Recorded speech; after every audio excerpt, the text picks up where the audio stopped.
We're going to talk about the integration of the Arkansas football team. So thank you guys for being here. My name is Ricky Thine. I teach sports journalism here at the U of A. So we have 5 guests with us today.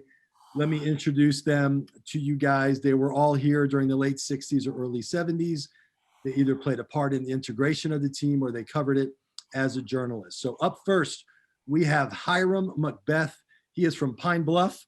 In 1970, he became the second Black player to compete for the Razorbacks in a varsity game. Overall, as a walk-on cornerback, he played in parts of 4 varsity games during the 1970 and 71 seasons. Hiram earned a law degree from the U of A and has been an attorney in Pine Bluff and Dallas for the last 35 years. Hiram, thank you very much for being here. Thank you. Up next, we have Ivan Jordan. Ivan is from Fort Smith.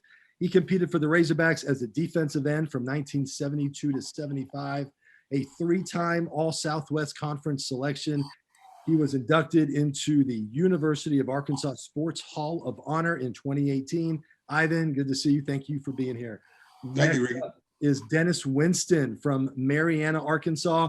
He played linebacker for the Razorbacks from 1973 to 76. He goes by the nickname Dirt because, as his teammates used to say, when Dennis hits you, he put you in the dirt. After leaving Arkansas, Dennis played in the NFL for 11 years, including winning 2 Super Bowls with the Pittsburgh Steelers. He then went on to coach football for 30 years. Dennis is in the University of Arkansas Sports Hall of Honor, the Arkansas Sports Hall of Fame, and the Southwest Conference Hall of Fame. Dennis, good to see you. We also have Muskie Harris. Muskie graduated from Little Rock Central High School. In fact, he was the first Black student from Central High to attend Arkansas on an athletic scholarship. Muskie played defensive back from 1973 to 1978. After he retired from football, he established the Muskie Harris Rehabilitation Services, which helps people who are addicted to drugs and alcohol. As Muskie says, he is saving souls. So Muskie, great to see you. Thank you, Rick. And many of you here know Gerald Jordan. He's been a professor here of journalism since 1995. Before that, he was a newspaper journalist for 25 years. He is also a graduate of this university, having attended from 1966 to 1970. So Gerald either observed or covered much of what we will be talking about today. Welcome, Gerald. We also have a special guest I'd like to introduce. Evan Demerel is a Little Rock native and a historian of Arkansas athletics. He is the author of a book called African American Athletes in Arkansas, Muhammad Ali's Tour, Black Razorbacks, and Other Forgotten Stories. And he owns the website bestofarkansassports.com. Evan's knowledge of the history of Arkansas sports will be valuable to us today. So Evan, thank you very much for being here. And before we get to the questions, I want to talk about 2 people who are not with us. They both have passed away, but 2 guys who we'll be talking a lot about today. And I want to make sure you guys understand who these people are. Up first is a man named Darrell Brown. Darrell was from Horatio, Arkansas, and he walked on the Razorback football team in 1965. Now, keep in mind, in 1964, the Razorbacks were an all-white team. They won the national championship. The following year, Darrell Brown decided he wanted to play for the Razorbacks. He walked on. He made the freshman team. He got injured his freshman year, never played past his freshman year. So he never played on the varsity, but he was the first Black player to ever wear a Razorback uniform. He passed away in 2015 at the age of 67. And the last person I want to talk about briefly is a man named John Richardson. John graduated from Horace Mann High School in Little Rock. He was the first Black player Frank Broyles recruited and signed to a scholarship. I talked to John's sister, Beverly, a couple of weeks ago, and she told me the story when Frank Broyles went down to their house to talk to him. Their little brother was so excited to see Frank there, and he was more excited about seeing his car out in the driveway because he had such a nice car. So that was a little story that Beverly told me about when Frank Broyles went to recruit John Richardson. He came in 69, played on the freshman team, played varsity the final 3 years, 70, 71, 72, scored 20 touchdowns during his career. He died in 2002 at the age of 50. So I apologize for that long intro, but I want to make sure everybody understands who's here, and also Darrell Brown and John Richardson, who are not here, but we'll be talking a lot about them. All right, so I got a few questions for these gentlemen. I would love for you guys to also have questions. So if at any point you have a question, please use the raise hand icon or go ahead and just type into the chat, I have a question, and I will call on you in a few minutes. All right, so gentlemen, my first question is this. The 1960s were an interesting decade in this country. We had the Vietnam War going on, a lot of protests, civil rights movement. Many of our civil rights leaders were assassinated during that time. As young Black men growing up in the state of Arkansas, what I want to know is what was going on inside your mind? What were you guys thinking about as you decided to come to the University of Arkansas? So Gerald, you were the first one here in 1966. We will start with you. What was going on inside the mind of an 18-year-old Gerald Jordan when you came to Fayetteville? Well, actually, I was 17, so it really was sweet. It was a time, you mentioned the civil rights movement, that so few African-American students came here that each one was almost a test case, and everybody in the hometown sort of rallied around these one or two kids who dared to venture this far away. So we knew why we were here. I obviously wanted to major in journalism and this was the best program in the state. But I also knew that there would be kids to come after me. So it was one of those eras when the weight of the race was on your shoulder. You screw up, you're gonna mess it up for somebody else from Wilson High School. So we knew that coming up here, and a lot of kids hit campus with that sort of feeling of obligation. All right, Hiram Macbeth from Pine Bluff. What about you? What was on your mind when you came here? Well, I came 3 years after Gerald, 1968. And Gerald is absolutely right. We were kind of test cases. In my entering class, there were 35 of us. And of course, in my particular case, I mean, I came because my parents wanted me to be a doctor. And they always told me from when I was very little, said, look, we're going to send you to school. You're going to be either a doctor, a lawyer, or a preacher. And so that's all I had in my mind to do what I was told to do. And but the second thing we had, and academics, of course, pleasing my parents was one thing.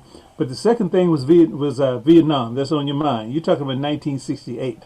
1968, it was just, I mean, I happened to be student body president of my high school, and they had somebody come down and say, hey, we want to speak to the student body president, basically, because we want to give him a scholarship to West Point. And I said, well, that was interesting, and it's honored to do that, but I didn't want to be a second Louis a couple of years from then. So I went on the University of Arkansas, good experience. I went to get education. I think I kind of succeeded in that a little bit, and that's what it's all about for me. I didn't go there to be a football player. Darryl Brown pretty much inspired me to go out for the team after we had a game of Sandlot down there by Pomfret. And so that's a long story. I think I wrote that to you in an email, and he basically said, hey, we need to talk, and the rest is history. Well, we're going to talk about Darryl Brown here in just a second, so I'd love to hear that story. Ivan Jordan from Fort Smith, what about you? Well, I came during that time.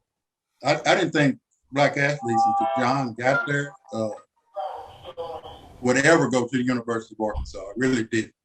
And John was a big part of why I went when I got recruited.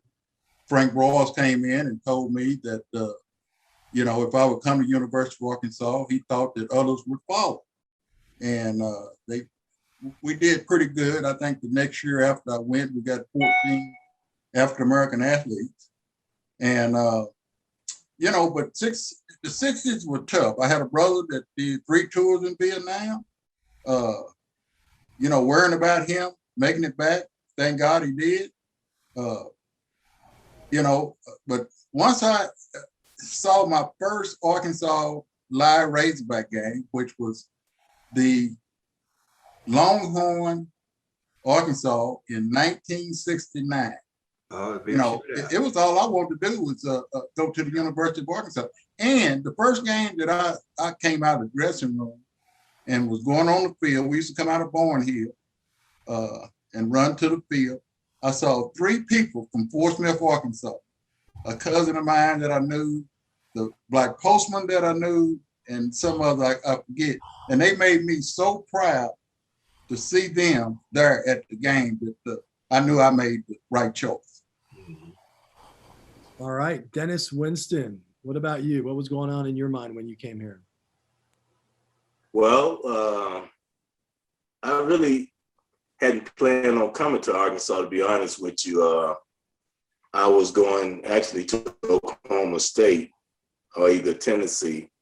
And it just, I was turning 17. I was 16 and turning 17 that October. And, the Razorbacks, we really didn't see much of the Razorbacks where I'm from in the eastern part of Arkansas. We were mostly pretty much SEC, Tennessee, Georgia, Notre Dame, those type of people, and, Florida. And so, I really didn't have my mind on Arkansas until I met Dr. Raymond Miller.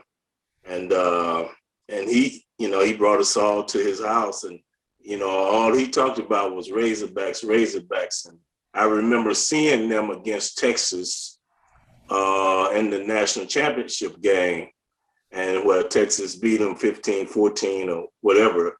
And, but I still wasn't impressed. And the thing about it was my high school coach was the one, he was roommates with Harold Horton, and some kind of way I end up at Arkansas. So it is what it is. I made the right decision in the end, though. All right, and Muskie Harris down there in Little Rock. I like the helmet. I like the jersey. I like the bow tie. You're looking good. Rick, I was born a performer. This was a great opportunity. I've been in the integrated world since the 4th grade, playing in ballparks, and a lot of the coaches and administrators were from Fayetteville, Boris Malcheski. Dirt and I are from the same class, and we were the first large class to the University of Arkansas. But for me, I had this opportunity from some of the Little Rock Nine that I shared with you earlier about, and knowing that to be the first from Little Rock Central to carry that tradition and get that opportunity is huge. And when you're first, there's nobody else in front of you. That's exactly what that means. So you have an opportunity to set the standard, and you have to carry that tradition on. To me, it's no social pressure on it, because I was raised by 2 very disciplined parents, and I made them proud. And that's what made me to be a Razorback and to come back home and continue doing what I need to do and turn my dreams into reality. All right, very good. So guys, let's now talk about football. Y'all played football here. What was it like being a Razorback football player, and what were some of the things you had to deal with both on and off the field? Well, go ahead. Okay, we go first, you call us. No, you're good, Muskie. Go ahead. Okay, to me, like I said, it was a chance to perform in front of 60 and 80,000 people and millions of people at home. And if you don't know what, and to the students, just think, I'm telling you something that's 50 years ago. And it's still relevant today of me, and how exciting it is to be underneath that helmet and to perform, not make mental errors, because we get critiqued, and people don't realize we're just amateur athletes, but college football is big time business. And we just had great coaches that help us to understand how to play and how to perform. But personally, you have to find your own individuality and be able to produce to keep yourself be a part of the team. And Rick, Ivan Jordan again. But for me, when I went to the University of Arkansas, I remember a kid that signed with me from my high school. We worked out all summer. We said, we just want to make this first year freshman to play. we just want to make the kickoff team. Want to make the kickoff team. Well, we get to school. He stays one day and he leaves. And I had never really been away from my mom that long. I got a little homesick. If I could have got a ride back to Fort Smith, I never would have played. I don't know if you remember, Dean Tosin said he was going to go to Fort Smith that Saturday. I missed the ride and I was stuck. And from that point on, you know, it got a little bit better every day.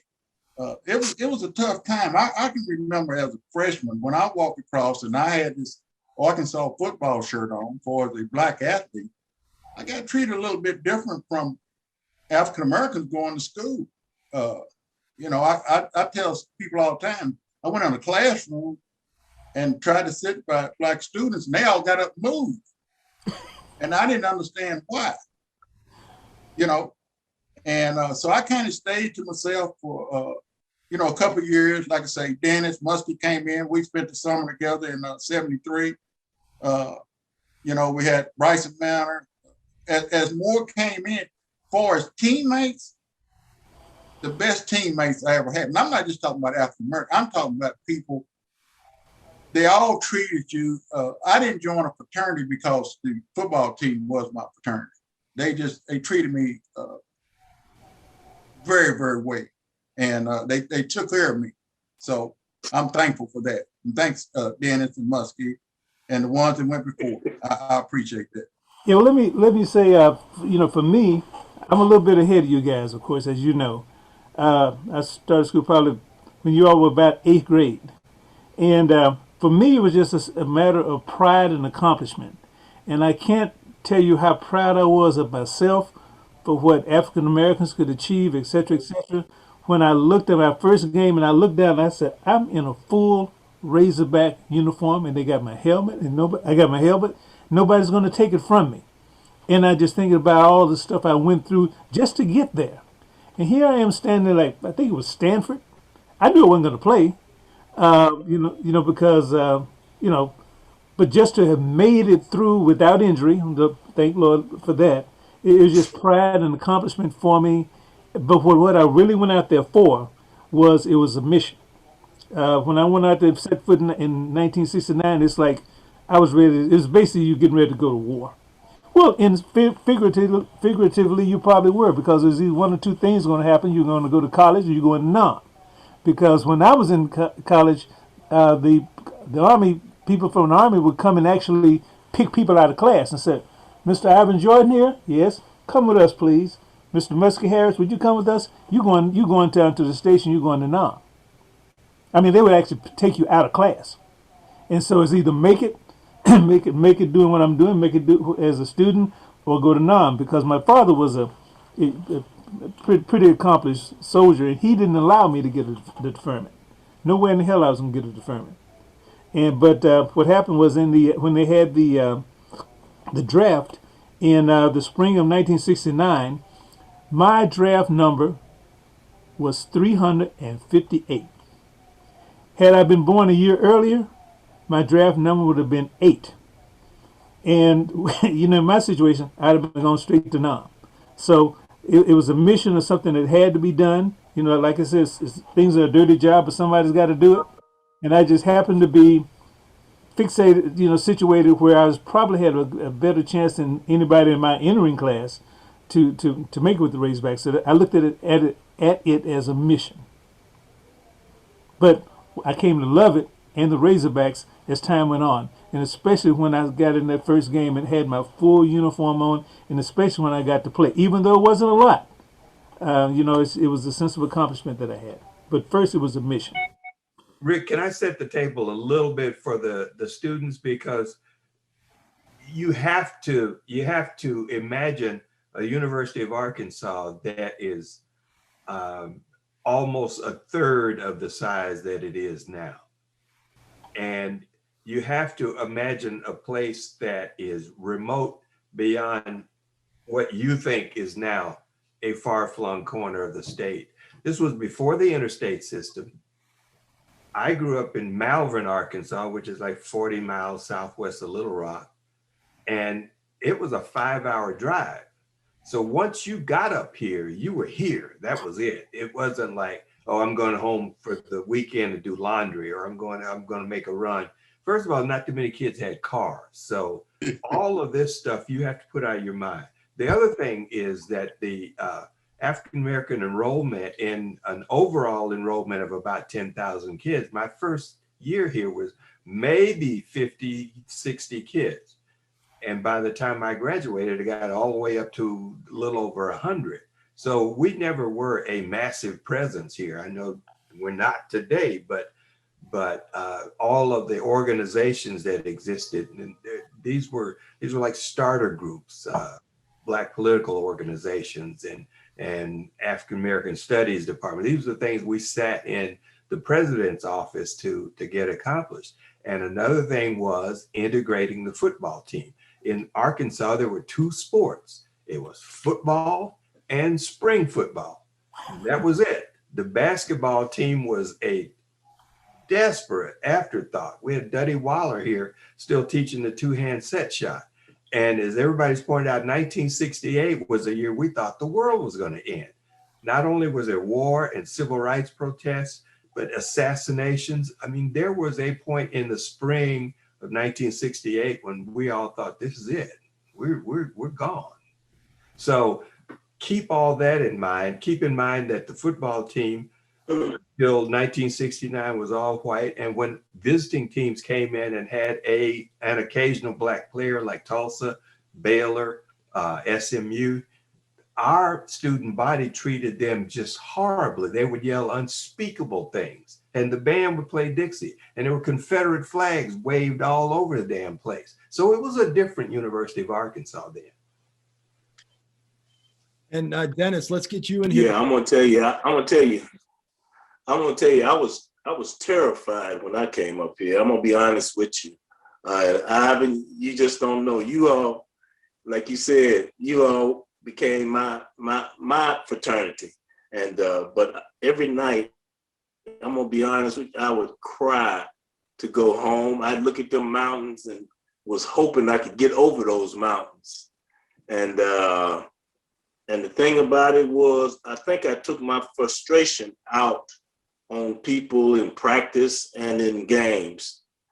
That's the reason why I think I became so violent, because I was so angry that I'm up here in a place that don't really want me up here, but I'm here, you know, and I got to make the best of it, you know, and that's the main thing. I would call home every night. My mom, she said, if you come home now, you're going to either have to go to the Army or you're going to have to get in that field. I said, I ain't going back in that field. And I sure didn't want to go to the Army. And I said, well, I want to transfer to Oklahoma State. She said, you in Arkansas and you staying there, and if you come home, you ain't got no place to stay.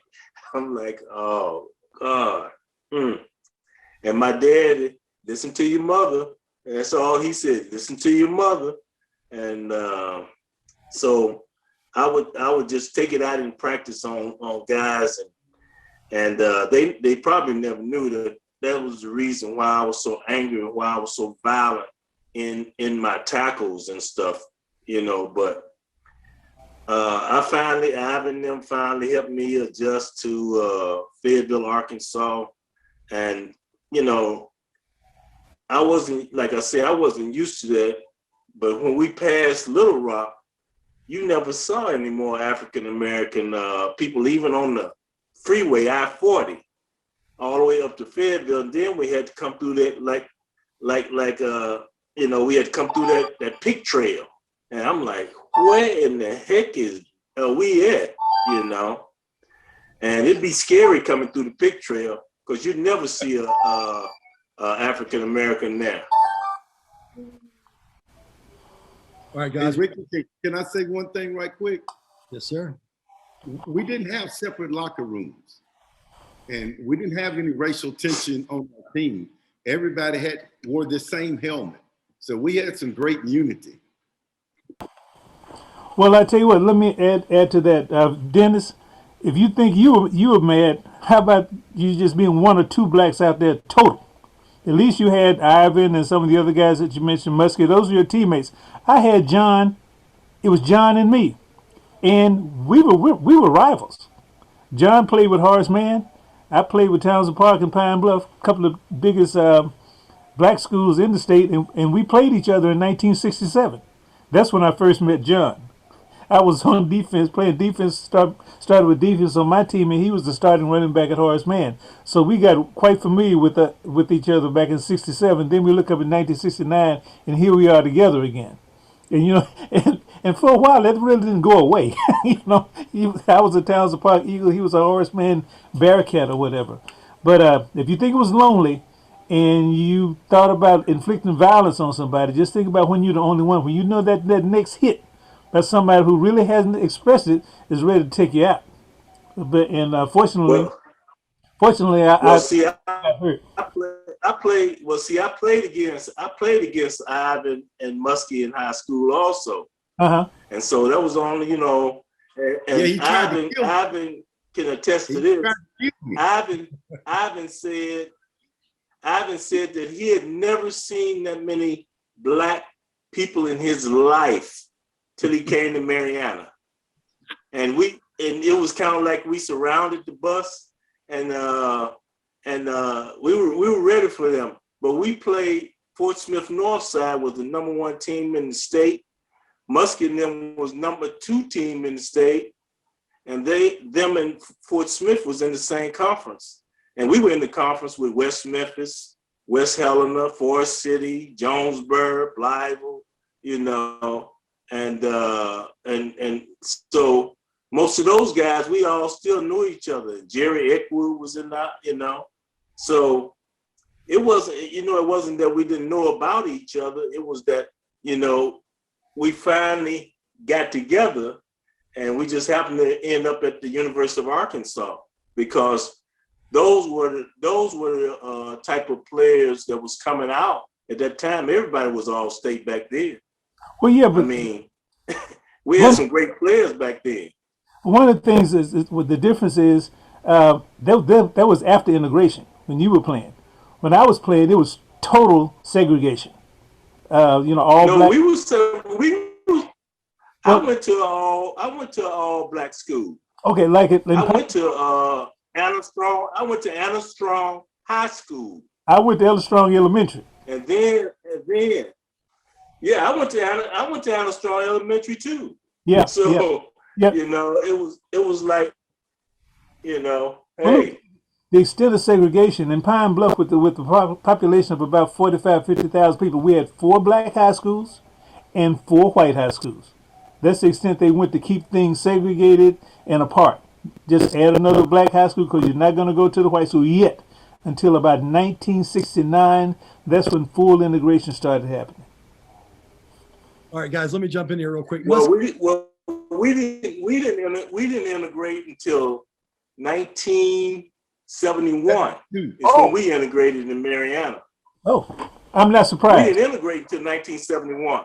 Well, I'm not surprised. Remember, I lived in Mariana, so I'm not surprised. Well, like I say, we didn't even integrate until 71. And then we went over to the school, and they wanted us to be the Porcupines, but we didn't want to be the Porcupines. We had just come off of a undefeated football season at Anna Strong, and they wanted us to be the Porcupine rather than the Lions. So that's the reason we became the Trojans. That's how we ended up being the Trojans. Everything had to change, Now, And James Banks became the basketball coach. So it's just different. Now, Muskie, did I hear you right? Did you say that Dennis almost killed you in a high school game? Yeah, I was running all over their ass. I mean, up and down the field. Will Robinson, he was going the other way. So Dirk decided he's going to clothesline me. And I mean, he knocked my ass off. But I tell you what, I told the coach, put me back in. I went fullback and I tackled him all. I was on his sideline. They were asking me what I was doing. I said, I'm blocking him. But we became good friends because he gave me a big compliment. He said, I tried to kill you and you got up.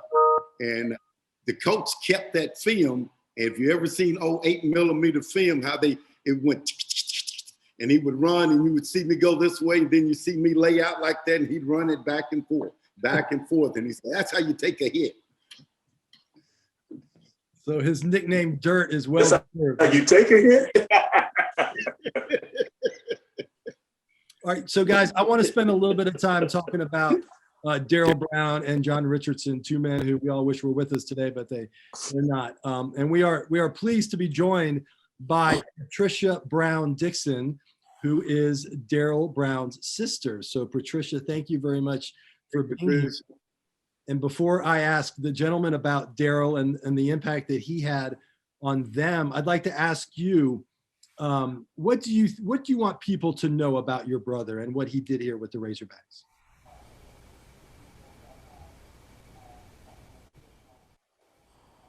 My brother was always a trailblazer all of his life. He was born on January the 1st. He was the first kid born in Arkansas that year, had a silver spoon in his mouth. And then, of course, he was the valedictorian of his class. Even though we were segregated, he played football with kids uptown in Horatio, Arkansas, population 511. And when he went to school, he just wanted to play. And then he was a judge in Panama. He just continued to make us proud. And he was a good human being, just a wonderful human being. He took care of two 90-year-old women so that the rest of our family, I think my brother is also on here now, so that the rest of us could continue our life, because he was an attorney. So he had some flexibility about going back and forth to Little Rock, to Horatio. And I'm surprised he wasn't in jail because of the how many times he went and he was a real speed demon. But he took care of our mother and our aunt in their 90s, a man by himself, so that we could continue our occupations and our journeys. He was a good human being. Well, thank you, Patricia, for that. And thank you for being here. And feel free to chime in here at any time if you want to add anything to this conversation. But thank you. Yeah. One thing, they said that Daryl was injured. Daryl was shot in the knee when he was walking down the campus. He was shot in the knee. And then he also told me about the times that he was a tackle dummy. And I'm sure Hiram and all of the rest were probably the same. He was a tackle dummy because they wanted to discourage him from playing. And then he, of course, couldn't go eat after the football games because the cafeteria was closed. But he had friends in the cafeteria that provided him food after the games. So, they found a way, I'm sure all of you could attest to that, to continue to go on, to matriculate successfully, and to get through school successfully, and to become successes, because that's what you all seem to be. Let me interject here. Really nice to meet you. See you for the first time. Yeah, I could talk about Daryl Brown for the next hour, because Daryl is the reason that I went out for football. I just happened to be down in Pomfret playing a pickup game, maybe in October of say '68 or whatever. And Daryl and I happened to be on different sides. And at the end of the game, I did pretty well. Yeah, I did pretty well. And then Daryl came up to me and said, "Hey man," said, "what's your name?" I said, "Macbeth," and all that kind of stuff. And he said, "Hey man, we need to talk." And then we had some discussions, and he took me to his area. He was like a dorm manager, and he had all these weights and everything. And he said, "We're going to need somebody to go out for the Razorbacks." And so the rest is history. And, and also one tidbit you didn't know. When Daryl got shot in front of the Bad House, and this is reflected in a book that's written by Hogs, Horns, and Nixon Coming. When he got shot, it was Wendell Griffin, He's a judge in Little Rock. Wendell Griffin and me ran out of the bad house where we were and picked Daryl up out of the street and brought him into the bad house and threw him on Dewey Fitzhugh's bed. Dewey Fitzhugh is also an attorney in Little Rock, so that's a part of history, that a lot of people don't know. But we were the ones, and we all ended up being attorneys. I don't know a reason, but me, Daryl Brown, Dewey Fitzhugh, Wendell Griffin, and Daryl is the one I said I wanted to be like Daryl. I wanted to go be an athlete like you, and I'm going to go to law school like you. My parents wanted me to be a doctor, but I said, man, I'm a little bit more suited to be an attorney. And so that's how it all started with me, with meeting Daryl Brown on that day and him putting in my head that I could possibly be good enough to play with the Razorbacks. And he was right. Hiram, thank you for that. And just so we know the chronology here, that happened about 3 years after Daryl had his one season of practicing with the team, right? At that point, Daryl was a law student. At that point, when he got shot, he was not playing football at that point, correct? No, he wasn't. No, he came there in '65. He got hurt in like by '66, and he was graduated by '69. He may have been a freshman in law school. I'm not sure, but it was about September of October of 1968, my freshman year, when I was playing intramural. That's when I met Daryl, and by the January of 1969, that's when I went out for the Razorbacks at his urging and his help. Daryl and I became good friends when I came and got into the rehab business, and I'm a court liaison for the rehab facility. We'll talk about that later. But he's just an outstanding human being, and he personally congratulated me for accomplishing and bringing back that ambassador title, because that's what you become when you become a Razorback. You become an ambassador for the state, and he wanted to be one too. And so he lived through me with that, and I'm proud to know Daryl Brown personally, Patricia. And his son also works with me currently. Well, I'm gonna tell you, the first time I met Daryl Brown is that Claude Nicholson introduced me to Daryl Brown. And it was just funny how it was after Claude Nicholson and I we were driving through the student union in the summertime, and these guys had broken out of prison, and Claude Nicholson and I was driving through, and these guys, we were blowing the horn at them to move, and they got out and had us held up with guns on us. And Claude was fighting this guy with his belt, and the other one had me with my hands up with a gun on me. Right, this is right in front of the student union, And the professor from the law school saw us and saw Claude. And so actually the first time I met Daryl Brown was through Claude Nicholson. And Claude can tell you to this day that we should have lost our lives that day in front of the student union. Wow. And it was during the summertime. And but after that, he introduced me to Daryl, and I was like, "You're the first one up here." And I said, "Man, how did you make it up here?" And I almost left that summer too, after that incident. And who could blame you? But he convinced me to stay. And unfortunately, I didn't have an opportunity. Your brother was a good person. Yes, he was. Patricia, I didn't have an opportunity to meet your brother. I wish I had. Rick asked earlier, did I know him? And I didn't. I'd heard about him later on in life, being an attorney in Little Rock and stuff like that, but I never had an opportunity to meet him. But all those who came before, I like to thank them for what they did. Matter of fact, a good friend of mine lives in Little Rock today named John Sutton, who was another walk-on that was awarded a full scholarship to football. And he was telling me one day, he said, man, he was walking on campus, and you know how they put the people's name down that graduated from school, University of Arkansas. And he saw this name that was the same as his father's. And he said he didn't know that his father had graduated from the University of Arkansas, I think in 1958 or something like that. Hmm. And he went home and asked his dad, and dad told him, yeah, I graduated.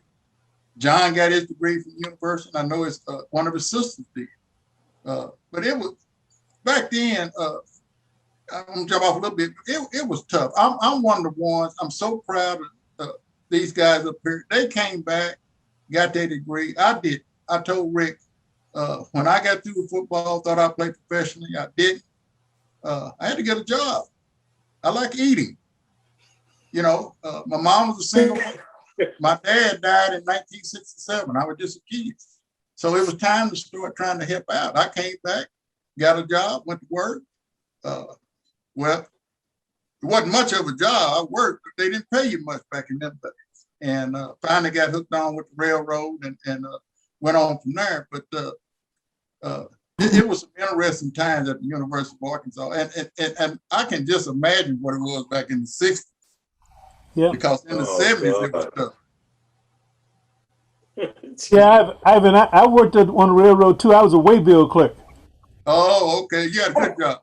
Yeah, because I could read and I could type. Yep, I was a waybill clerk before they fired me. Yeah. Well, thank you guys for that tribute to Daryl Brown. That was fantastic. Thank you so much. And thank you, Patricia, for being here. And please stick around if you can. We would love to hear more from you. Yes, I think my brother Thomas may be on as well. But Thomas, if you're with us, do you want to tell us anything about your brother that you'd like us to know?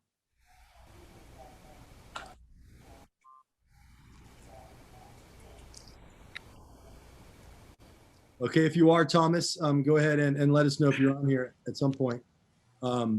I want to talk about John Richardson. I know that all of you guys knew John Richardson, and he was the first Black player to get a scholarship to come play here. So let's. Is that Thomas? Are you? Yes. Can you hear me? Yes, we can. Reverb. Well, my sister, I think, did a great job of profiling Daryl for you. He was just as much of an enigma for us as it was for the people that he played with, that he went to school with. He was it's hard for me to talk about him without getting emotional, but he spent most of his life helping others. And hello? Yep, you're there. You're still there. Oh, okay. But I am really happy that you put this segment together so that I could see some of the people that he had some time with and that he had influence on and who influenced him. Because it was because of the people that he was working with in the football team and in the dorms that made it possible for him to continue his education and ultimately his professional life. All right, Thomas. Well, thank you very much for that. We really appreciate you being here as well. I did not know you and Patricia were going to be here. So it's great to see you guys. Thank you very much. So guys, what can you tell my students and everybody else who is here about the impact that John Richardson had on you guys? Well, I'll start with John. Was a hero of mine here in Little Rock. I watched him from junior high. You know, when you're playing football and you're in junior high, whoever's in senior high, those are your heroes. So Horseman, Central Jones, Pine Bluff, those schools were playing at Quigley Stadium. So, and I didn't live but 4 blocks from Quigley Stadium. So anytime those lights were on, we were crawling over the wall and watching John playing. And then John recruited me, and John and I became personal friends. And He said, man, I don't want to be in your shoes because you got Little Rock Central. And what he meant by that was our tradition now wasn't black, wasn't white. His was black, and now we got an integrated tradition. And he just wanted us to carry it on, and knowing that you once you're underneath that helmet, that's you making that sacrifice to make that accomplishment. And he always encouraged us to continue regardless how the politics played in the game. I never started the game at the University of Arkansas, but I knew if you gave me 15 seconds, I was going to knock your head off or send you to the hospital. That's all I needed to do. And that was Jimmy Johnson encouraged me to do that. But John was always in our corner all the way through. Well, I wish you guys at some point are able to see a picture that all of us took, all of us who black athletes at Fayetteville. We all took a group picture in 1971, and I heard talking to Rick that, and with Gerald Jordan, that the Traveler burned down and had a flood or whatever. So the picture I have of all of us, maybe one of the few remaining ones, and I'm going to endeavor to put that together and donate it to the university so you can see all of us in one snapshot in Wilson Sharp back in 1971. And I think one picture is worth 1,000 words, and I think everybody would enjoy it. Hey, Rick, let me tell you a little about John Richardson also. That you're talking about an African-American enrollment that had been waiting for the arrival. And as I said, Tulsa had Mike Stripling at quarterback. Baylor had the next year, my first year was Stripling. Second year, Baylor had Greg Westbrooks at halfback. That's what they called him then.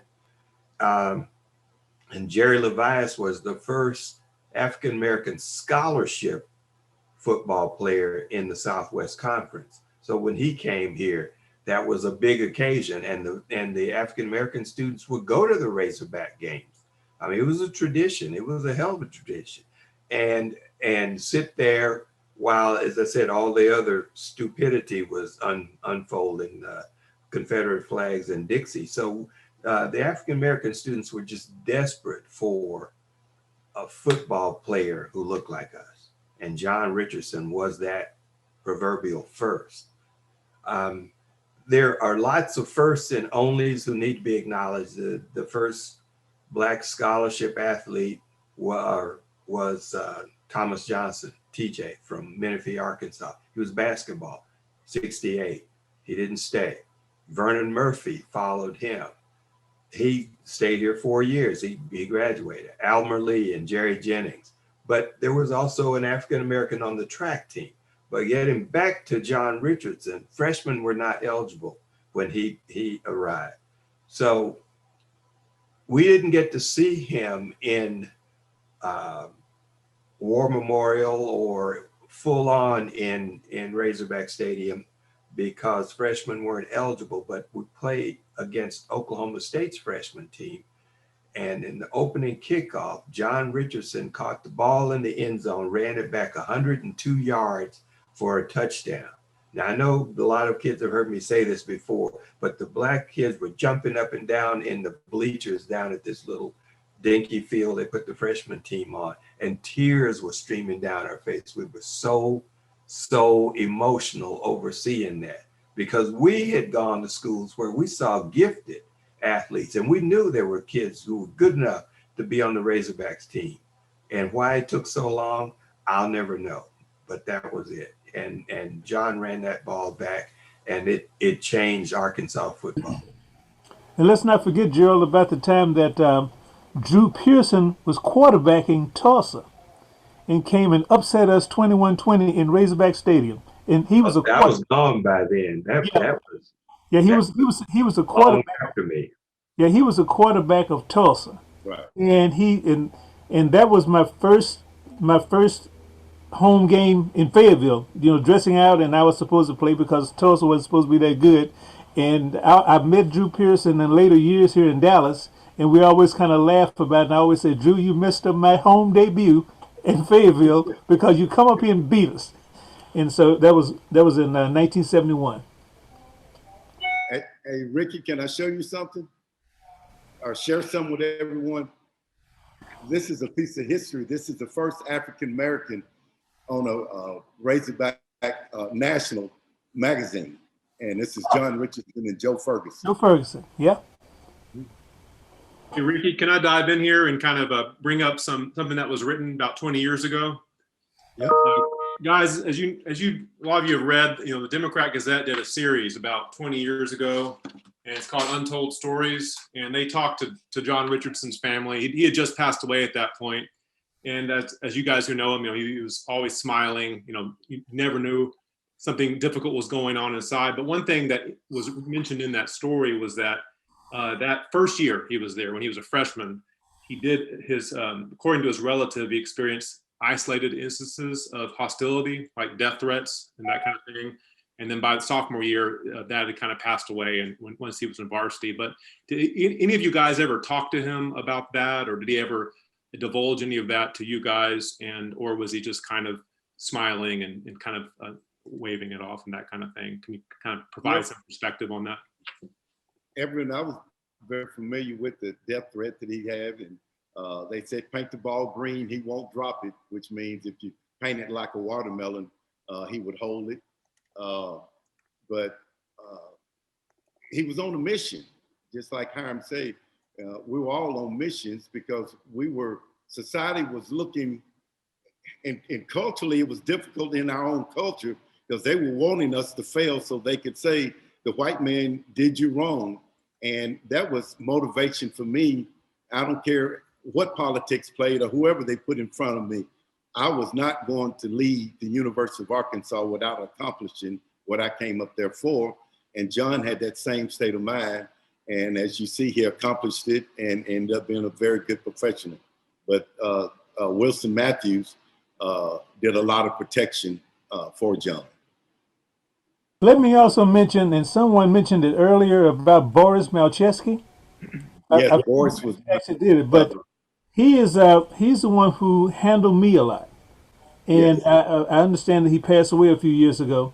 But I told a story, and I wrote it to Ricky about, even though I didn't have a scholarship, they treated me like a scholarship player, meaning that I lived in the dorm that my parents paid for, and then I also lived in Ripley House with all the other players. As a matter of fact, Jerry Jennings and I were roommates for about a semester. And I also told him the story about how the red shirts like us and how we got to the games. The team flew to the games.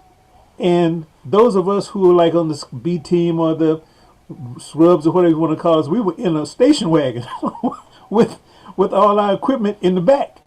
But I didn't mind that because I knew at 7 o'clock, whenever kickoff was, I was going to have on that Razorback uniform, and that's what I had worked for. A little bit tough. It's kind of like you guys not old enough, but you're drinking out of a colored white water fountain. I mean, water tastes the same, but didn't. Get there to it is different.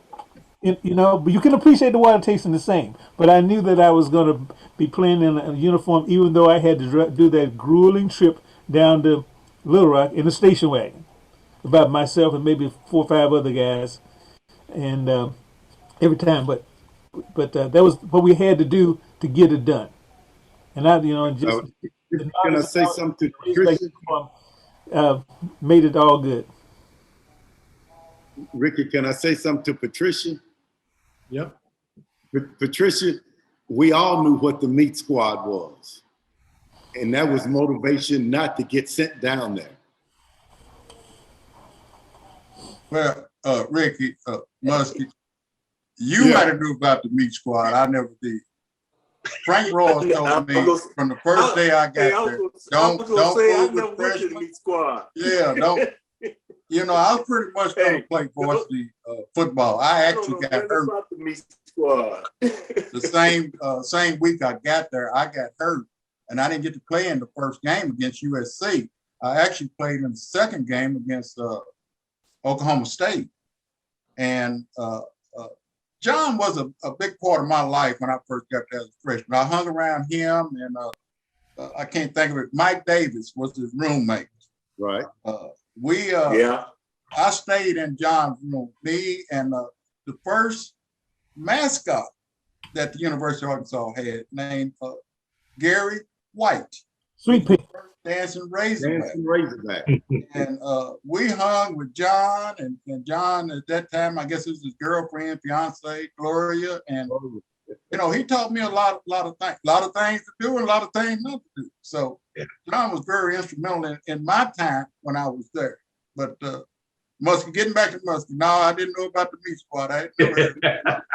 Yeah, you did. You know, if you didn't make it in the first two teams, you were going to be sent down to the meat squad. I didn't have that problem. You mean I didn't have that problem either because Jimmy moved me to defense, so I didn't have to worry about standing around behind Dickie Morton waiting for a change. The meat squad is what made you guys excel. I was on that meat squad. And you know, I wasn't on no meat squad. And I tell you what, those were the days, guys, when they had sure enough practices. That was the danger was in practice, not in the game. It was brutal. You know, y'all know what I'm talking about. I agree with you on that, huh? Yeah. Hey, Ivan. Yes, sir. I don't know nothing about no meat squad. No. Hey, Ricky. Hey. Ricky, Dirk's lying because he was on first team defense, and they'd send third and fourth team running backs down to practice with you. And if you know what it's like to be a meat squad, they show the defense what play you're gonna run. They're gonna run, and the running back has to run up in that hole. Yep. Hey guys, let me jump in here before we run out of time. Sure. You got some. We're pleased to be joined also by Daryl Brown's children. We have Dee Dee and Derek are with us. And Dee Dee and Derek, thank you very much for being here. We heard a lot about your dad as a football player and as a person, but as his children, what would you like us to know about your dad? Oh, wow. That is a loaded question. First of all, thank you for asking. Hey, Hi, I'm so sorry for having to log on late. I had a meeting I couldn't reschedule, so I know I missed some really good conversation prior to this. It's just a pleasure to scroll through and see some of these names and see some of these faces that I've had the pleasure to work with or meet or hear about from my dad or my aunts and my uncles. So I'll just say, I don't know if my little brother Derek wants to jump in too, but I just want to, after everything that my father went through at his time at Arkansas, I'll tell you one thing that he never wavered on was his love for the Razorbacks, and not necessarily that he had the best, situation that he was in, but he learned a lot. He was able to form some great relationships. And I think that that's one thing I'd say about my father is that he loved the Razorbacks, and he taught us to take every experience and learn something from it. Whether you feel like, it's not the best thing that you're going through, you always have an opportunity to learn, an opportunity to connect, an opportunity to reach back so that people won't have to experience what you're experiencing, so it can be better for the next generation. And I think that's something that I think my father definitely talked through with us and continued to talk through as his time after being a Razorback. So that's one thing I'd say. He was a diehard Razorback fan, no matter what. It hurt his heart when I left to work for Baylor. But I think he would be proud with that championship we won this week. So I'm going to throw that out there. You were a great Razorback too. Yeah. So I thank you guys. Absolutely. But you graduated as a Razorback, though. I did. I've got both of my degrees from the Razorbacks. I'm a diehard Razorback fan too. So it was a tough game watching us play you guys. I figured it was a win-win for me because our guy, either way, either team, I was going to win. But super proud of how far the basketball program has come.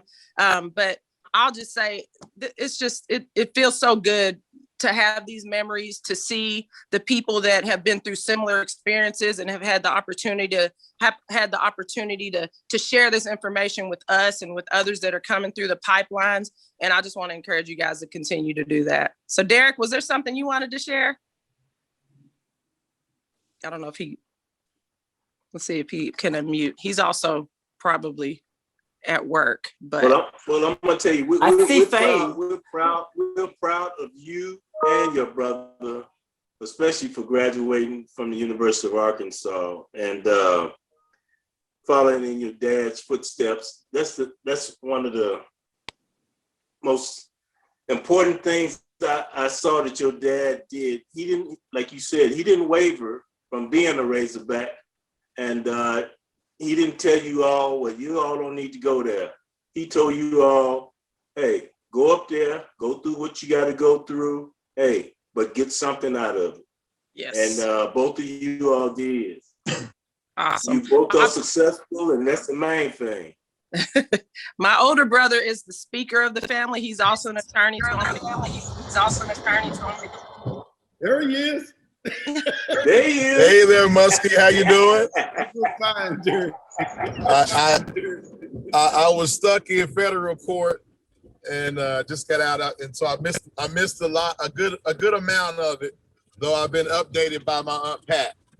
And I want to say to all of y'all, I always thought of my dad as my hero, and it was for a lot of things that he went through on the Hill and things that I know you all went through on the Hill. So y'all are all my heroes as well, especially for the amount of grit that you all showed to not only get where y'all ended up in Fayetteville, but to get through it and end up where you are today.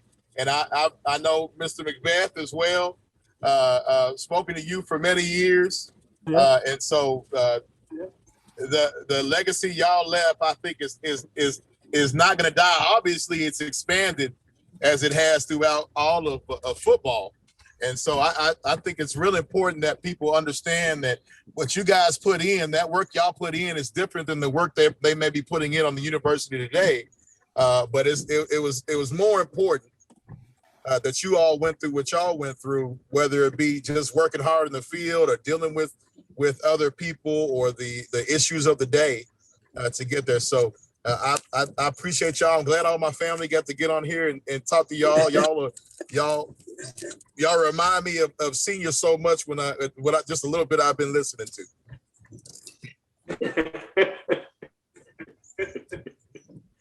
So, I will say this, and I've been thinking about this, and in growing up, my sister, I don't know if my sister may have talked about this. We always grew up Razorback fans. We always grew up with the knowledge that Senior had been through a lot of stuff on the Hill.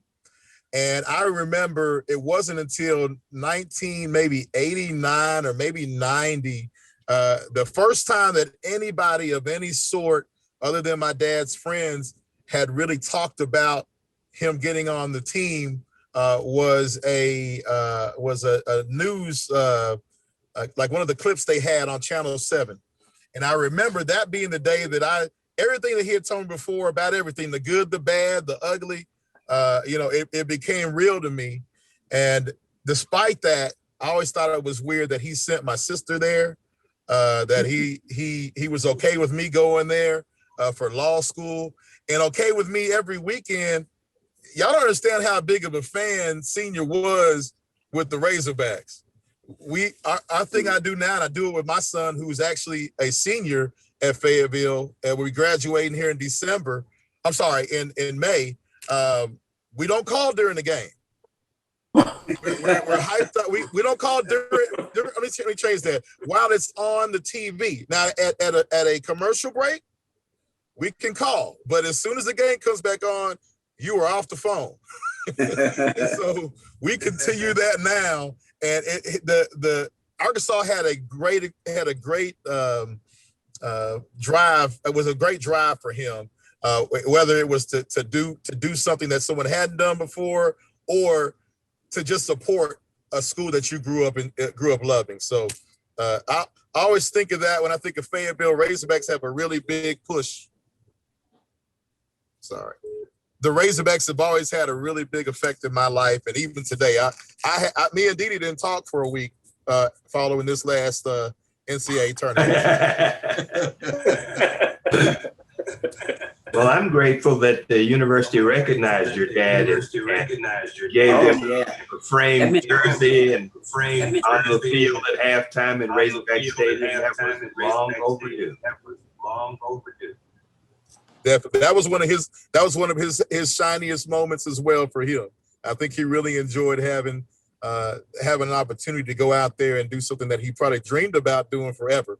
Maybe it didn't come the way he wanted to, Mr. Jordan, but it definitely came, and I'm glad they did that. I think it had to be at that time with those people that did it. I don't think it would have happened with previous either administrations or personnel. So it definitely, and at the right time for him, because he got that. You know, had it been a couple, three or 4 years later, he wouldn't have been there to accept it. Well, guys, let me jump in here real quick. We're running out of time. We got about 10 minutes left. Zach McVeigh, I know you have a question. Would you like to unmute yourself and ask it? Yeah, I have a question. So again, thanks for joining on here. It's been cool to hear your stories, but I was wondering, when you guys were kids, did you have dreams of playing for the Razorbacks? Or was it not even really on your radar because it hadn't been done yet? Oh, yes. I sold popcorn out at War Memorial Stadium, and that didn't last long because I got interested in the game, and so I wasn't turning any money. I was bringing product back, so I got kicked out of the Boy Scouts from selling. But Boris Malcheski was one of the stadium directors out there, and so I got to be exposed to the Razorbacks playing in War Memorial Stadium real early. And I, back, I guess, probably 66, 67, every Saturday and Sunday was kind of your deal. You know, you watched them play on Saturday, and then Sunday you watched Frank Broad replay. And it was just, like I said earlier, I didn't ever think that I would beat. I didn't even think I was that type of major college material. But once I got offered a scholarship, I broke it down between two schools. And when Frank Broad talked to me, it just was over with. That's where I was coming, to Fayetteville, Arkansas. Well, I can't really say the same thing because I come from Pine Bluff, and our house, which is still in Pine Bluff, abuts the property of UAPB. So I was always looking to be a golden lion of Arkansas A&M until I got to Fayetteville and went on this mission. Yeah, well, I never dreamed about being a Razorback, to be honest with you, because of the area. Like I say, I came from, and Tennessee and those SEC schools. And the Penn States and the Notre Dames, those were the type of schools that I was looking at. But like I said, the right decision was made on my behalf by my head coach and my mother and my father, and they helped me make the right decision with a 16-year-old kid turning 17 after you get to college, because I didn't turn 17 until October of 73. So they made a good choice. All right, we have another question from one of my students, Alex Trader. Go ahead. Hi, yeah, just thank you all for being here. It's been really interesting. For people who've seen the movie 42 or even just kind of heard about Jackie Robinson's story and how he kind of impacted Major League Baseball, there was a lot of pushback from not only fans, but also his teammates. And I know you guys have mentioned that your teammates were pretty good about being able to accept you guys and treat you as part of the team. Did you guys ever have situations with your teammates where it seemed like they were kind of against you guys rather than working to be on the team with you? I never did. I never did. We didn't have any teammates, but we had the community that was against us. Well, I think I have a perspective of my teammates only being white, except for John. But when you go through the blood, sweat, and tears of trying to accomplish something like become a good football team, you kind of become brothers because it's kind of hard to hate the guy who's throwing up right next to you. He's going through the same thing you are. You end up with the same goals, and some of those. And the thing about it is, we had reunions over the years, and the same guys that I admired for them being quality guys when we were 18 or 19, when I saw them again, we were at 60, 65 years old. They turned out to be great human beings, and I just, we became brothers. That's the only way I can say it. Now, when I got out there was a whole bunch of white people. I said, they want to kill me, I want to kill them. But we all kind of got together for the common goal, and that was to make the Razorbacks as good as they could be. And that was one of my missions too, and that became the mission. My first mission, of course, was to integrate that team. But as I got, as time went along, I started to really have an affinity, for the guys. And the ones that are around here, I see Bill Montgomery every couple of years. When I go up to Fayetteville, I used to see Chuck Dykers around and John Reese, and in some of the meetings that we had when they were promoting the book and the documentary, we would meet at various forums, and so it's good to meet those guys after 40, 50 years, and they still turn out to be some great individuals. Kind of a learning But experience. I'm gonna tell you, I think the '73 class really brought everything together for the University of Arkansas, because the white guys that came in with us, they used to hang out with us, and we used to hang out with them, and it was like, we didn't really see color, and everybody hung out, and that's what ended up being a championship season in 2 years, winning the Cotton Bowl, because all of us came in together. And we just wanted to be Razorbacks. That's all we wanted to be. And we had some great guys on that team: Bo Busby, Mark Miller. We had R.C. Tillman. And and after that, Steve Little. All those guys. From then on, Frank must have saw something, because the guys that he was recruiting to bring in there fit right in with the rest of the guys, and so we had a good group of guys that gelled together to win championships and continue to win championships after that. Now, Muskie, you said the community was against you guys. Let me ask you, what did you mean by that? Well, Black America didn't want to see us successful. They were anti-Frank Broyles community, and we have a lot of Black hatred in our own culture that we have to learn to outgrow. And I told you, that's where I had two great parents, and I knew who was against me. And after I came home successful, they shook my hand and they acknowledged that what they thought was wrong. And I know some of the others have went through that too. Surviving in your own culture is always going to be your difficult things in society. It's like peer pressure. But I want to also say thank Larry for allowing this opportunity to bring us together, to expose these students to a part of history that they didn't know about. And I'm hoping these students can take this information. And Alexander, you brought up a good point, and I've got John Richardson's jersey up here, and I'm hoping the University of Arkansas would do the right thing and retire that number.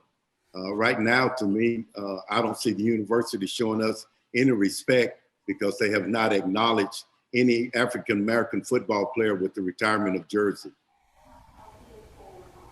Well, the other thing I want people to know is that before I went to the University of Arkansas, from Marianna, Arkansas, there was not one Black person that wanted to go to the University of Arkansas. But then all of a sudden, I go there and everybody become Razorback fans. And now everybody wants to go from Marianna, want to go up to Fayetteville, But back then, no one even considered Fayetteville as an option. You know, Rick, I got two pieces of history behind me, three, and this is the success of integration. The 1976 Cotton Bowl with Ike Forte being an MVP, and the 1978 Orange Bowl team with Roland Sales being the MVP, and the national championship team. I had three coaches that played for that team, and that's how successful we've been since integration. I'm not going to say I bet on college sports, but the Cotton Bowl team got me a nice lobster dinner downtown Kansas City. And the Orange Bowl got me a trip to New York.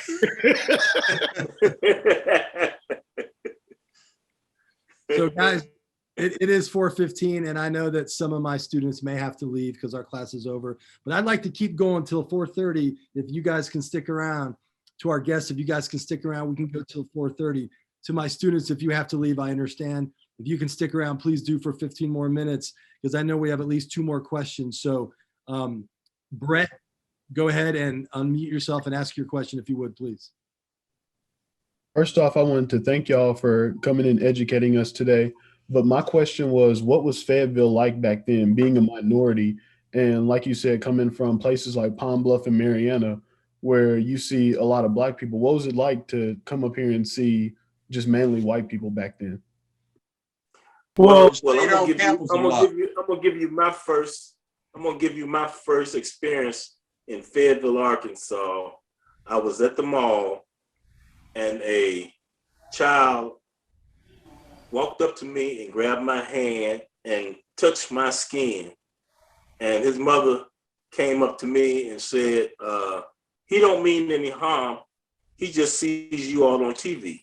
That was my first experience at Fayetteville, Arkansas. I said, okay. But he was just touching my hand just to see. I don't know what was in his mind, but his mother pleaded for him that he only sees you all on TV. So I said, okay. I said, I know I'm leaving here, but I stayed. But when I was here, and to reflect on something that Gerald said, it was truly a bubble. When you got to Fayetteville, and I think I may have come there the first time on a bus or something, there were certain sundown cities, Springdale, Rock, Lincoln. I can't think of those. Basically, don't let the sun set on you. That was the attitude there. We were in our own little bubble in a cocoon on campus, and it was, it was like that. It was restrictive. But Hiram, it was excuse me, Marky, 1 minute. Go ahead. Back in my time, actually the Razorbacks stayed in Springdale for games that were played in Fayetteville. But that didn't happen between 1968 and 1972. I tell you that. 72, that's where they stayed at. Yeah. Okay. Well, things changed when I went to Fayetteville last time, maybe a year and a half ago. I went to a award ceremony for Gerald Alley, Gerald Jordan, and I just couldn't believe it. Just in terms of how people were getting along, more and more, 50 times what we tried to start back in 1968. So it's a completely different thing, and it's still a great town, great place to get an education. Of course, I stayed there until they ran out of degrees to give me, but but it's a good place. Well, we didn't have it was a tiny place. It was a tiny place. The population of Fayetteville was barely 27,000. So I mean, you have to shrink all of this. And when you went north on Highway 71, by the time you got to where, let's see, there's a come and go right there at Township. I think there was a bowling alley or something there. And then after that, it was dark until you got to Springdale. Oh, yeah. I remember one time I mentioned this in class, and the student said, where was the mall? I said, there was no mall. What the hell do you mean mall?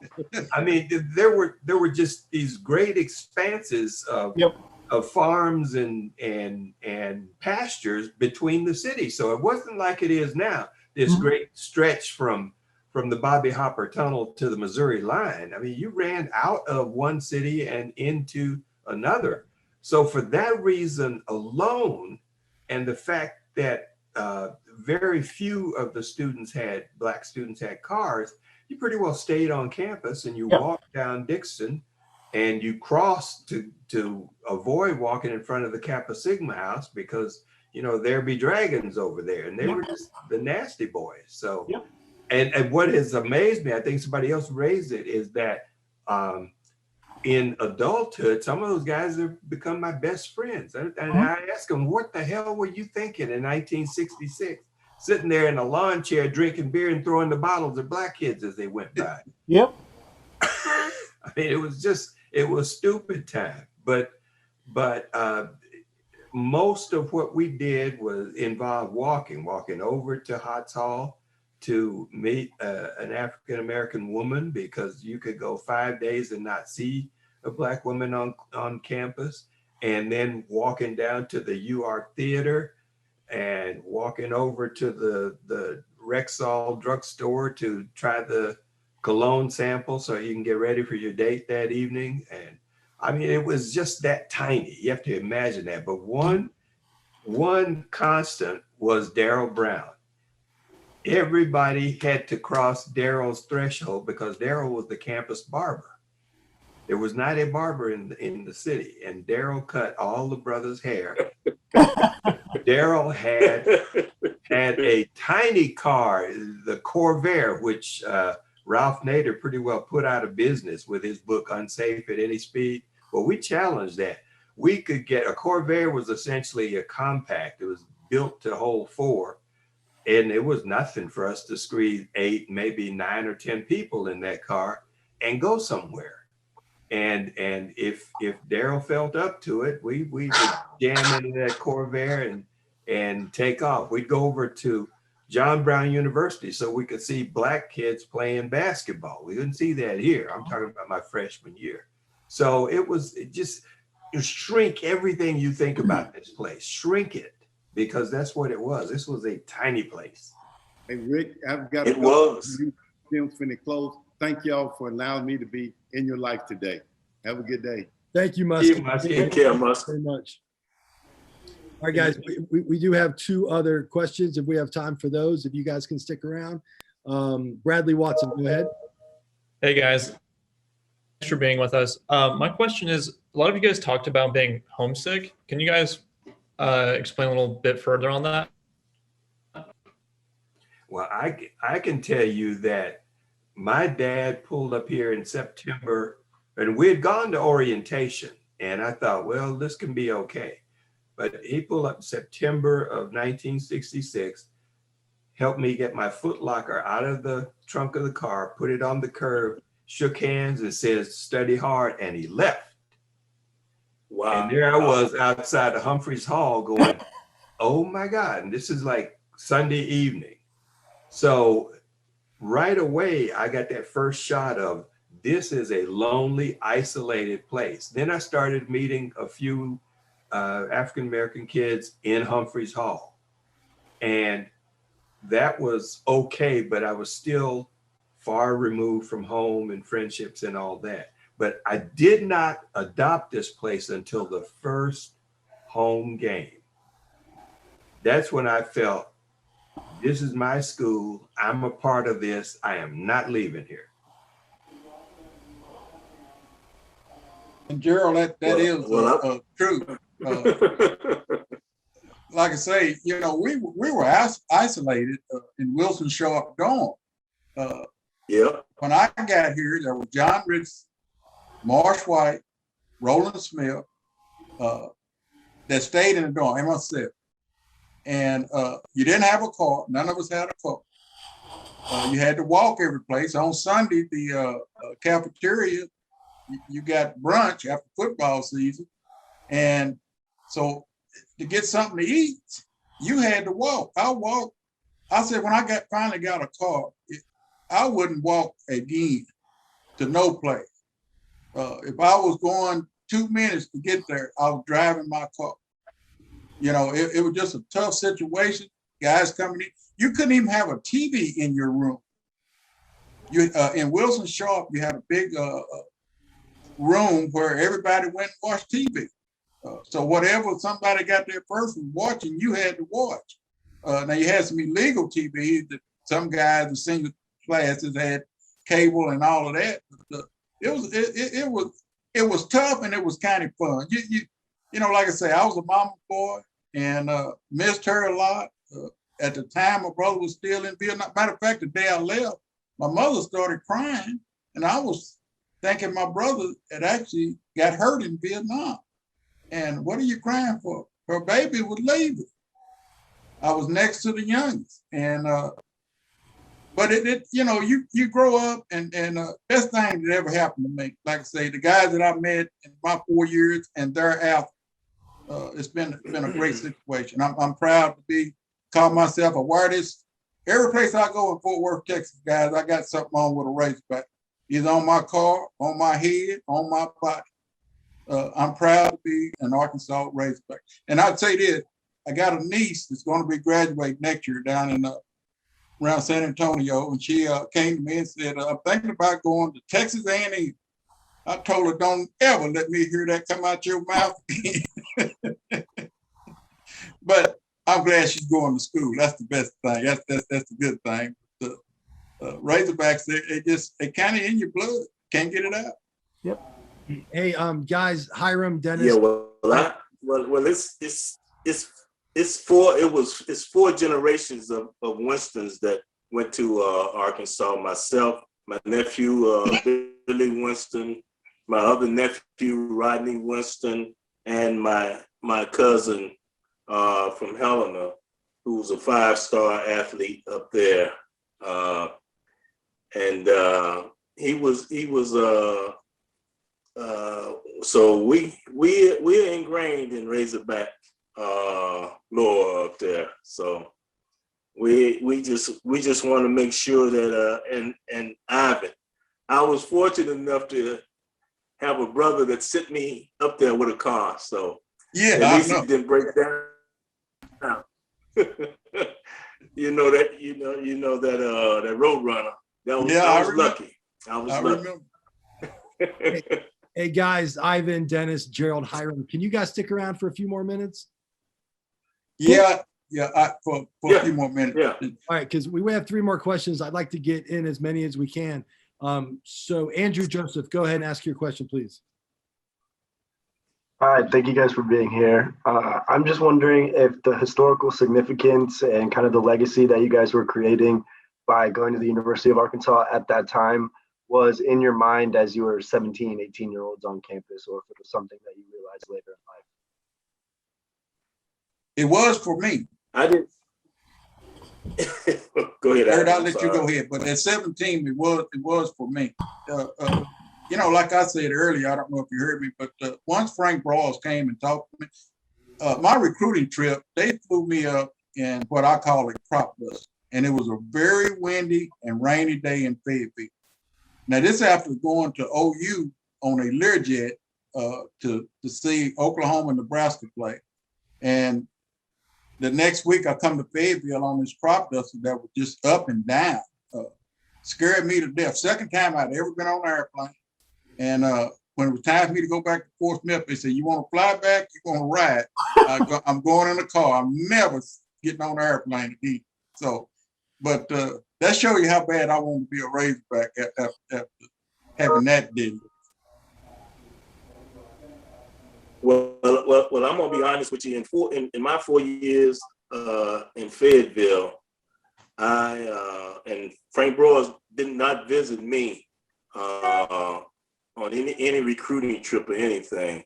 Coach Harold Horton and Boris Malcheski recruited me, and like I said, in the 4 years I was there, I think I met and said something to Coach Brawls one time in the 4 years I was there, because we didn't really deal with the head coach. We always dealt with the assistant coaches, and I always dealt with either Coach Lewis, Coach Fawkes, Coach Horton, or Coach Malcheski, but never with Coach Brawls.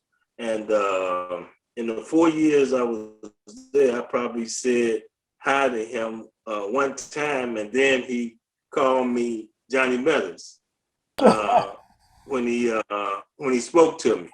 So, you know, it wasn't that I had any type of interaction with the head coach, period. And he didn't have much interaction with a lot of us, period, then anyway. But I felt, you know, that, you know, it was a good place to be for me because of the people that I met while I was there and all the friendships that I gained while I was there. All right, let's get 2 more questions in here and then we'll sign off. Alyssa and then Evan. So Alyssa, go ahead. First off, thank you guys for coming in. It's been such an honor to listen to your stories and hear from you. Muskie mentioned the university not retiring a jersey worn by a Black player. Do you guys feel appreciated and recognized for everything that you did for the university? I do, but Muskie is right. I think me personally, what I actually accomplished at the University of Arkansas, and the first one that made those honors, like Rick said, I was the All-Southwest Conference first team for 3 years. I started 7 games as a freshman.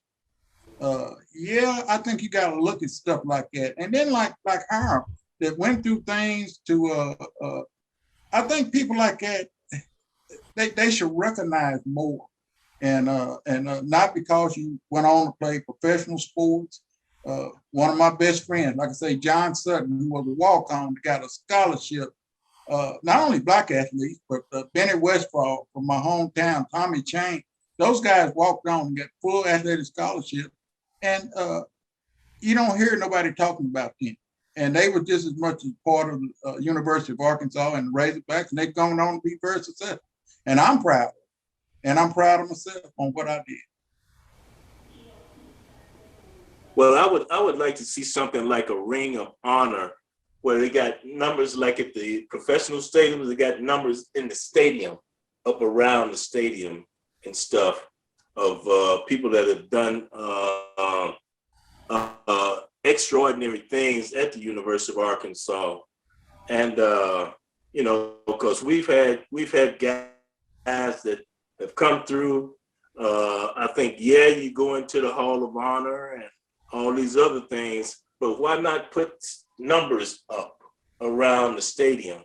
You know, like they have jerseys up in the basketball stadium of only Sydney, I think, and Corliss Williams, and but they don't, like Muskie said, they don't have any jerseys like of John Richardson, who was the first, and like, you know, Mr. Brown and Hiram. These are the people that you know that they need to address a lot more and let people know about the history of Black athletes that came from the University of Arkansas and started, you know, things there. All right, let's wrap this up. Evan, I know you typed your question into the chat, but if you're with us, I don't see you, but if you're there, would you like to ask that question to the gentleman? Yeah, guys, I know we've talked about it a little bit already. I think Gerald mentioned it, but I wanted you guys to talk about the importance of the Blacks for Democracy, BAD, the BAD group on campus, what that kind of meant to you while you were there on campus as far as support, solidarity, and specifically something that I remember talking to Jerry Jennings about. It was an article I saw come out, I think in the early 70s. It was about a policy that the Razorback coaches and Royals and some of those coaches were pushing for at that time, where they did not want to see essentially afros or a lot of facial hair from the Black football players. And I know that did create a bit of a controversy.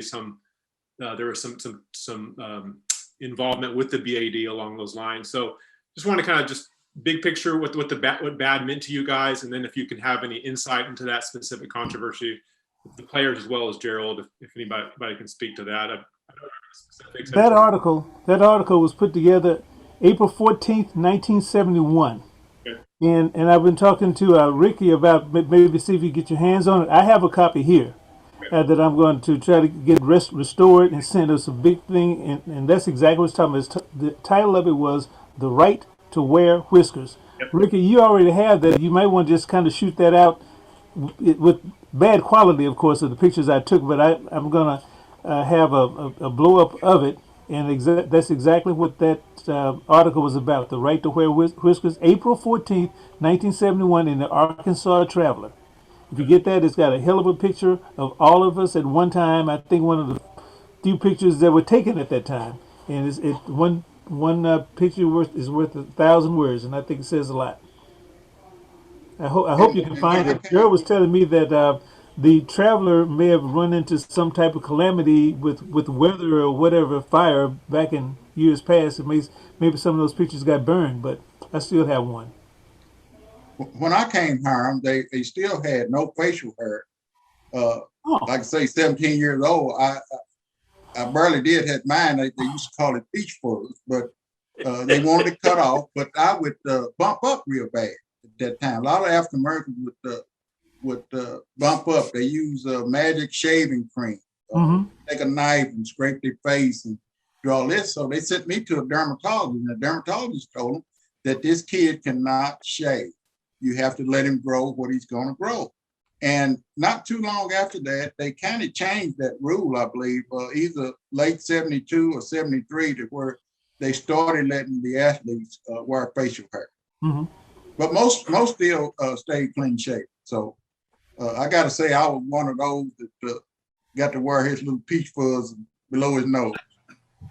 Yeah, you could also do that in ROTC if you got what the Army called a profile, meaning you had medical reasons for it. So there were lots of profiles. People had sideburns down the ears, Fu Manchus. Yeah. And the afro, Gerald, we did the afro. Yeah, Bruce Richard had hair. But afro. We used to even do the braids when I was there. They were doing like they wearing now, braid your hair up to make your afro bigger. And matter of fact, I'm on one of the Arkansas football covers that they actually took made me take the braids out of my hair to be on the cover in 1974. I can't imagine a coach telling a prospective player no hair. Wore his braids way down here. Ben Counters used to have these big old plaits, right, on one on each side. Used to hang way down to his shoulder, and and then he finally take it out, and his hair be about this. I mean, his afro would be out there. So I guess they got rid of that rule. Well, I don't know how much of a connection there was between Black Americans for Democracy and actually with the athletes beyond sitting in and demanding that these teams be integrated and that recruitment go forward. But I will say that I was a founding member of BAD and lobbied against the name for that acronym. We wanted, part of us were lobbying for Americans for Democratic Action, ADA, and another group said, no, we want Black in the organization. We want Black in the name. How about Black Americans for Democracy? I said, because if you do that, the first thing that is going to happen is that the Gazette and the Democrat, then two statewide papers, are going to put BAD in the headline. And you're going to be labeled that. And said, that's all right, we'll live with it. And that's the way it left the meeting room in the Union there. And at that Arkansas Traveler blockade, where they stood in and stopped the editors from going into the paper that morning. Statewide headlines, BAD blockade shuts down student newspaper. And I was, oh boy, here we go. So BAD got off to a bumpy start, but it was a terrific organization for providing activities and all manner of support for the African American students who came in the 70s, because it was, I'm telling you, this don't underestimate how small, how distant, how remote this place was. And bad was a critical touchstone for a lot of African American students on this campus.